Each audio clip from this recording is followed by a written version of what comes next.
Today, we're discussing, when it comes to injectables, how young is too young.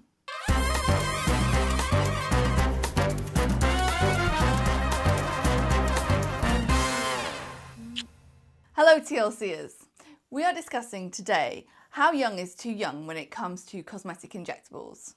I have heard it said to me before by patients, oh, I think I'm just going to hang on until it really needs doing. You've no idea how much that pains me.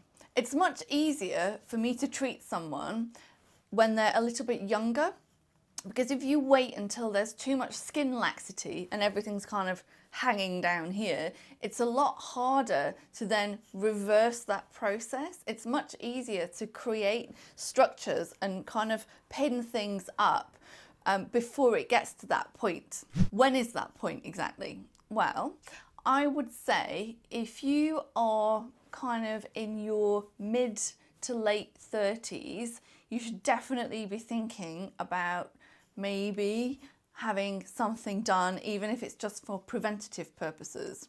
Because by the time that the tissue starts to descend, trust me, it's 100 times more difficult to repin that tissue when it's sort of down here near the nipple region than it is when it's just about here. Much easier when it's there. What do we do for that type of patient?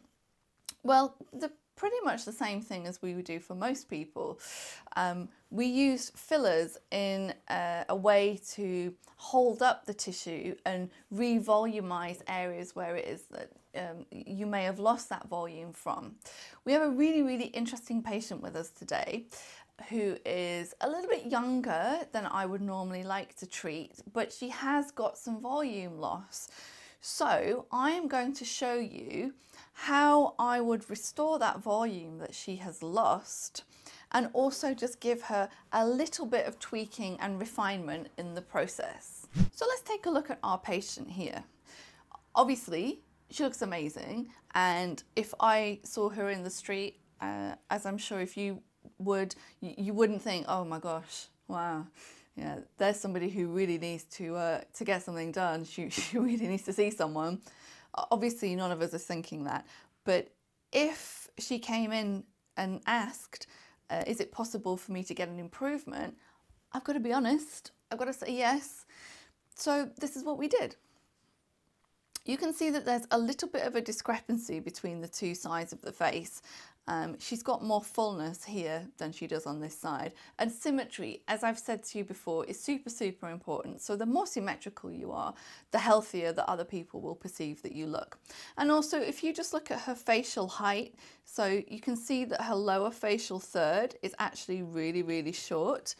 So she's got this little diddy tiny chin here, which it would be nice if we just kind of extended it a tiny little bit like this. One of the main reasons why she came in was because she was unhappy with her lip and she wanted to have a lip augmentation. Now, I think myself, there's nothing wrong with her lip. I think the proportion is good. So she's got 1/3 here to 2/3 there. And there isn't really much that I would change about this, but I know what she means. Often when patients say, I want to get my lips done, they want to feel better. They want to feel like they look better. And having a lip augmentation is often a shortcut to that. But I think it's often a lazy way of thinking about it. So for her, we did do a lip augmentation, but I always think of a lip augmentation as sort of being the icing on the cake, and you have to get everything else right first before we then go ahead and do that. So let's look and see exactly what we did. The first thing that we're doing is using some Botox in the forehead and the frown lines. What this does is just slightly softens this area here. So if you look at her expression in the before and after, you'll be able to see that she just doesn't look quite as pulled down here, almost like the brow has lifted up a little bit, like a weight has been lifted from the mind maybe. The next thing is we're using some filler in the front portion of the cheek here. I'm actually putting more on one side than the other, which is not unusual. It's quite common if somebody has a tiny asymmetry. We will try and correct that the best that we can. let's just have a quick look at this half and half here. So you can see we've done one side of the cheek and then the other side has not been treated yet. And it does make quite a big difference. Now we're moving on to do the chin point. We're using a needle this time. I normally use a cannula for this, but there actually wasn't too much that I wanted to put in here, so I went ahead and used a needle instead.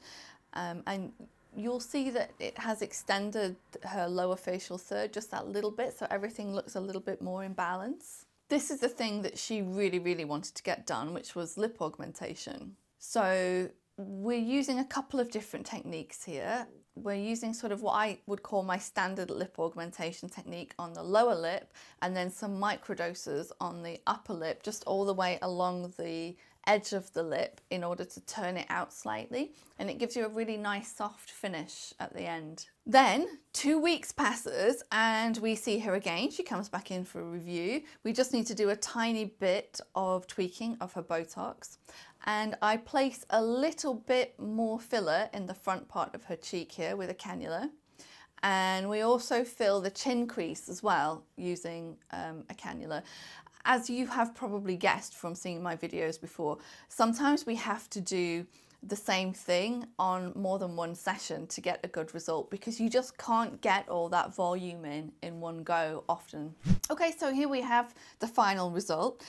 You can see that she definitely does have an improvement in the light refractive properties of the skin on the forehead. You can see that the brow in this area has just come up very slightly and she looks a little bit more well rested. By augmenting the front part of the cheek, we've improved this asymmetry here, and can you see it's also improved her tear trough as well slightly, which is great.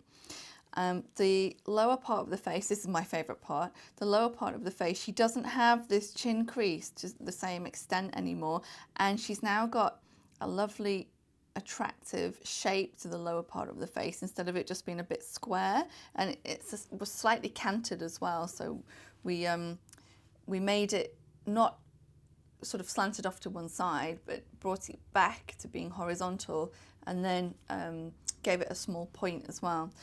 With regards to the lips, I think this is my favourite type of lip augmentation because it's there, but it's subtle, but we've still managed to maintain the overall lip proportion, so that's 1/3 at the top to 2/3 at the bottom there. She's still got her normal natural lip shape as well.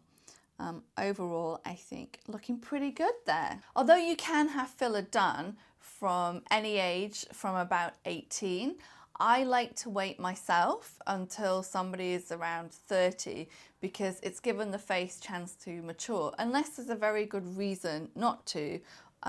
If you look at people like Kylie Jenner, for example, she was 17 when she had her procedures performed, and she certainly managed to make, I guess, the most of having those procedures done. Kind of her fame almost rests on it in a way. So I don't really have an issue with treating somebody who's younger as long as there's a good reason to do so. What I absolutely really hate and will not do is, you know, those really horrific huge lip augmentations that you see where it's just too much and the lip is sticking out. They call it like a duck. It's really not my taste at all.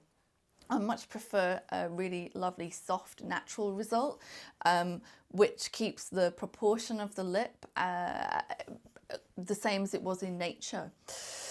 So if you're looking for something which is a bit more, you know, I don't know, a bit more pouty or a bit more of an augmented look, the products that you would choose would be fillers which were maybe a little bit stiffer.